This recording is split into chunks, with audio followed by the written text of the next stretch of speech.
ഇന്നലെയാണ് കത്തയക്കുന്നത്. അപ്പോൾ കത്തുമായി ബന്ധപ്പെട്ട് ബിനോയ് വിശ്വത്തോട് ചോദിക്കുമ്പോഴാണ് ഇടതു നയത്തിൻ്റെ വിജയം എന്ന് പറയുന്നത്. ഇടതു നയത്തിൻ്റെ വിജയം എന്ന് പറയുമ്പോൾ എന്തിനാണ് ശിവൻകുട്ടിക്ക് അത് സി പി യുടെ വിജയമായി മാത്രം തോന്നുന്നത്? ഇടതു നയമല്ലേ വിജയിച്ചത്? ഇടതു നയത്തിൽ സി പി എമ്മും സി പി ഐ ഉണ്ടല്ലോ. അപ്പോൾ ഇടതു നയം സി പി ഐ മാത്രം കൊണ്ടു നടക്കുന്നതുകൊണ്ടാണോ സി പി എമ്മിന് അതിൽ രോഷമുണ്ടായത്? അപ്പോൾ ഇടതു നയം വിജയിച്ചു എന്ന് പറയുമ്പോൾ ഇത് ആരുടെയും വിജയവും പരാജയവുമായി കാണേണ്ടതില്ല എന്നാണ് മന്ത്രി ശിവൻകുട്ടി പറഞ്ഞത്. ശിവൻകുട്ടി പല കാര്യങ്ങളിലും വിദ്യാഭ്യാസ വകുപ്പ് മന്ത്രി എന്ന നിലയ്ക്ക് പുരോഗമനപരമായ കാഴ്ചപ്പാട് പല വിഷയങ്ങളും പറഞ്ഞിട്ടുള്ളതാണ്. പക്ഷേ ഈ വിഷയത്തിൽ ഒരു ഒത്തുതീർപ്പിലേക്ക് അല്ലെങ്കിൽ ഈ പറയുന്ന പ്രായോഗികമായ നടപടിയിലേക്ക് കടന്നു എന്നുള്ളതാണ്. ഇതിൽ തുടക്കത്തിൽ നമ്മൾ സംസാരിച്ചതാണ്, നമ്മൾ ഒരുപാട് ദിവസം ചർച്ച ചെയ്തതാണ്.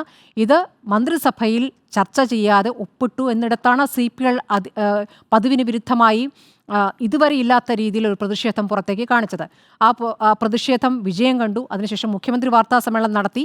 അതുമായി ബന്ധപ്പെട്ട് ഒരു സമിതി രൂപീകരിച്ചെന്നും അവരത് പഠിക്കുമെന്നും ഒക്കെയുള്ള കാര്യങ്ങളൊക്കെ പറഞ്ഞ ശേഷം കൂടുതൽ പറയിക്കേണ്ടതില്ല എന്നൊരു വാക്കുകൂടി അദ്ദേഹം കൂട്ടിച്ചേർത്തിട്ടുണ്ട്. അപ്പോൾ ആ അസ്വസ്ഥത എന്നത് അത് മന്ത്രി ശിവൻകുട്ടിയുടെ മാത്രം അസ്വസ്ഥതയല്ല, സി പി എമ്മിൻ്റെ ആകെ അസ്വസ്ഥതയാണ്. സി പി എമ്മിൻ്റെ തലപ്പത്തുള്ള പിണറായി വിജയൻ്റെ അസ്വസ്ഥതയുമാണ്. ആ അസ്വസ്ഥതയാണ് ഇന്ന് പിണറായി വിജയൻ്റെ ഡൽഹിയിലെ മാധ്യമങ്ങളോടുള്ള പ്രതികരണത്തിൽ കണ്ടത്.